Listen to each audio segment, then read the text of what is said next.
Bienvenidos a dolorombro.com, somos el doctor Felipe Sichero, el doctor Julio Terán. No se olviden de darle likes a los videos, de seguirnos en las redes sociales, Facebook, Instagram y ver los videos de YouTube y compartirlos ojalá. Y bueno, hoy día en este video vamos a hablar de lo que fue el año 2020, un año complejo, difícil para todos. Todos tenemos gente conocida o familiares que estuvieron complicados con el asunto del COVID.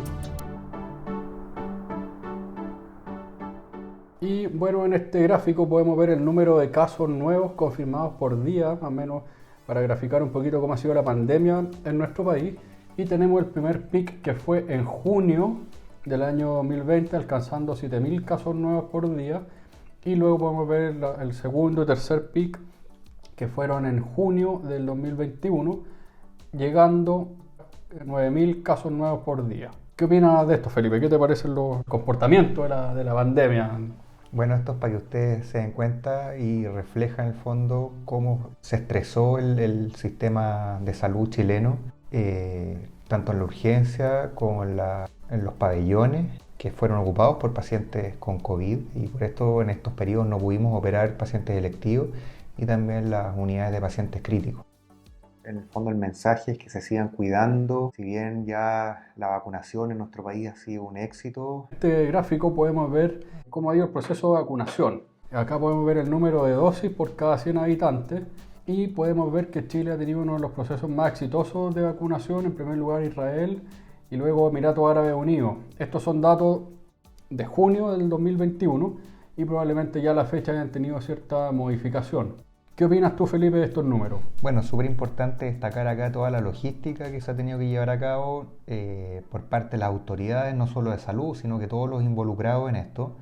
Y también felicitar a toda la población que ha llegado a vacunarse de forma voluntaria, ya que afortunadamente nadie ha tenido que ser obligado todavía y los números, como bien decía el doctor Terán, han ido mejorando sosteniblemente en el tiempo. No hay que bajar la guardia y eso tienen que ustedes, por favor, traspasarle esta información a todos sus familiares, a sus amigos, a la gente a su trabajo. Sigan cuidándose porque este virus llegó probablemente para quedarse mucho tiempo. Así es que si bien esto ha mejorado un poquito, no bajar la guardia, vamos a empezar ahora a operar, ojalá en volúmenes un poquito más grandes de lo que hemos operado esta primera parte del año 2021, sobre todo lo que es manguito rotador. Los pacientes sabemos que han esperado harto y le damos las gracias por eso. Han tenido mucha paciencia. Sabemos que las roturas del manguito rotador duele mucho, es muy invalidante, tiene muchas restricciones, sobre todo en las actividades diarias, para cocinar, para ir al baño, para lavarse, para ducharse, para vestirse. Así es que muchas gracias a los pacientes que han tenido toda esta paciencia y nosotros vamos a estar acá para ustedes y vamos a tratar de solucionarles sus problemas lo antes posible. Para los pacientes nuestros que tuvieron problemas con el manguito rotador, algunos no se pudieron operar o tuvieron que postergar muchos meses sus cirugías, fueron con mucho dolor. Lamentablemente las cirugías durante el 2020 pudimos operar mayormente solo las fracturas, solo el trauma, tanto en la parte privada como en la parte pública, ya que los pabellones están ocupados con pacientes graves que requerían ventilación mecánica. Acá se puede ver en este gráfico el número de camas críticas disponibles y el nivel de ocupación que hubo con respecto a los dos pics que ya habíamos hablado con anterioridad, en junio del año pasado y el error de junio de este año.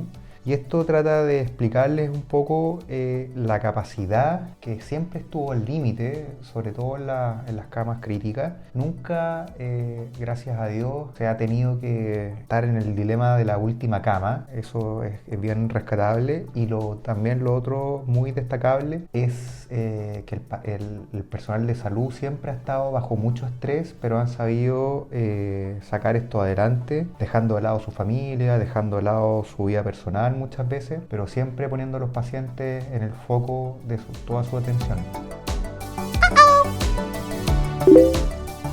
Gracias a las redes sociales pudimos mantenernos en contacto con ellos, a poder aliviarlos en algo, poder responder sus dudas, sus consultas y preguntas, pero sin duda fue un año muy complejo. Bueno, fue un año muy complejo, como decía el doctor Sichero, y debido a todas las restricciones que tuvimos por el bicho, surgieron nuevas formas de relacionarse. Bueno, pudimos ver el boom de los delivery, de las aplicaciones, del reparto de todos los sistemas que dan por internet, y como grupo no podíamos quedarnos atrás de eso, así que fue por esa razón que decidimos crear la página de Dolor Hombro, dolorombro.com, para que no se olviden, y las redes sociales que van junto a la página. Y como decía el doctor Sichero, fue un tremendo canal de comunicación con nuestros pacientes. Fue muy lindo ver cómo crecía la página de Facebook. Actualmente llevamos 1.300 seguidores. El Instagram va un poquito lento, pero llevamos en 500 seguidores. Les damos muchas gracias por seguirnos. Y en YouTube ya vamos con 35 suscriptores. También harta gente nos da like en los videos, nos visitan de Argentina mucho, de Perú, de Costa Rica, nos mandan muchos saludos.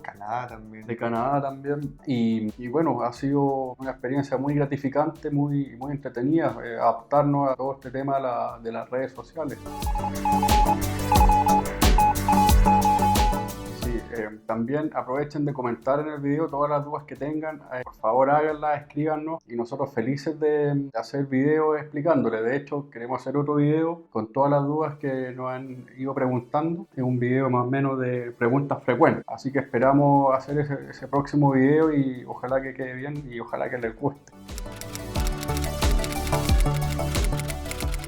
Bueno, también por si se preguntaban por qué tuvimos prácticamente marzo y abril sin subir videos, fue porque estuvimos con harta carga laboral, estuvimos más que nada atendiendo varias contingencias. Aparte también la parte académica nos deja poco tiempo. Bueno, aquí podemos ver los cursos y congresos que asistió Dolor Hombro, el equipo de Dolor Hombro, durante el año 2020. Partimos en marzo con el SLAR en Santiago, que es la Sociedad Latinoamericana de Artroscopía, y fue un congreso bastante bueno en el que se pusieron temas súper interesantes respecto a la cirugía de hombro. En noviembre, en el congreso de la CHOT. Cuéntanos, Felipe, cómo estuvo el congreso. ¿Fue virtual? Bueno, sí, en este caso fue un congreso 100% virtual debido a la pandemia. Aquí presentamos varios trabajos como Dolor Hombro. Y bueno, también tuvimos tiempo, por suerte, para poder desarrollar la parte académica y hacer el diplomado en epidemiología y salud digital, tema muy importante que les comentaremos en otro video más adelante. Siguiendo la actividad académica, cuéntanos, Felipe, ¿qué destacaría de este curso? ¿Cómo estuvo? Bueno, este curso también fue en modalidad online a fines del año pasado y se basaba básicamente en prótesis totales, anatómicas y reversas de hombro. Los profesores eran básicamente de Estados Unidos y de Europa, y aquí lo que me gustaría destacar, bueno, el curso fue un curso de primer nivel donde daban las últimas técnicas y consejos para hacer unas buenas cirugías, digamos, en este tipo de pacientes. Bueno, y la actividad científica también estuvo presente durante el 2020. Felipe, cuéntanos los trabajos más destacados que hicimos durante el año pasado. Bueno, aquí, aparte de los trabajos que se publicaron en el Congreso de la Sociedad Chilena de Ortopedia y Traumatología el año pasado, también pudimos publicar un trabajo sobre disyunción acromioclavicular en una revista internacional, así es que también estamos muy orgullosos de eso como grupo Dolor Hombro. Y buen trabajo hicieron también nuestros becados Max y Rafa, que también ayudaron a la confección de sus trabajos. Sí, su trabajo fue fundamental para poder publicarlo. Un saludo para ellos. Bueno, y también una actividad importante de nosotros es la asistencia a algunos cursos, congresos, y también dar algunas charlas, conferencias o presentaciones. En este caso le tocó al doctor Sichero una conferencia el año pasado. Cuéntanos, Felipe, ¿de qué se trató esto? Sí, esta clase fue en el marco de los cursos online de la Sociedad Chilena de Ortopedia y Traumatología, que ha dirigido traumatólogos generales, y me tocó dar esta clase de ciencias básicas aplicadas a patología del manguito rotador, que fue un agrado darla, y espero que les haya servido a todos los que pudieron participar del curso. Así que ahí estamos. Nos ha costado subir videos, pero vamos a seguir haciéndolo, ojalá que para mantenerlos entretenidos y que puedan aprender, y que esto sirva de canal para poder solucionar sus dudas. Esperamos que el video les haya gustado, les haya sido útil. No se olviden de darle like, compartirlo, de suscribirse, y no se olviden también de seguirnos en las redes sociales, en Instagram, Facebook y también en YouTube. Y nos vemos en el próximo video.